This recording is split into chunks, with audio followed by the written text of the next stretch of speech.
buenos días, esperando tenga un estupendo jueves. Después de tus ciudades, continuamos en vivo aquí en 21 Noticias, trayéndole a usted un resumen de noticias. En el marco del Día Mundial Sin Auto, que se celebra precisamente el día de hoy, el jefe de gobierno, Miguel Ángel Mancera, llegó a su oficina caminando. Recordó que este día, hasta las 10:30 de la noche, habrá restricción para circular en el primer cuadro de la ciudad.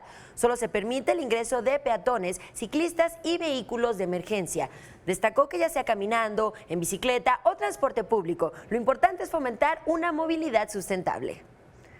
Por otra parte, la Secretaría de Medio Ambiente Local realiza la entrega de chalecos para ciclistas y placas reflejantes CDMX. El objetivo es garantizar la seguridad, visión e identificación de los ciclistas al transitar por calles de la Ciudad de México. Se instalaron 12 puntos de distribución que están abiertos desde las 8 de la mañana. Y este día los usuarios del sistema Ecobici podrán hacer uso de las bicicletas en el doble del tiempo, esto sin un costo extra. Además, quienes se inscriban a este servicio el día de hoy jueves, se les regalará un mes adicional en su membresía de un año. De acuerdo con el último reporte de la Dirección de Monitoreo Atmosférico, la calidad del aire en estos momentos es buena. Se registran 34 puntos en la delegación Venustiano Carranza.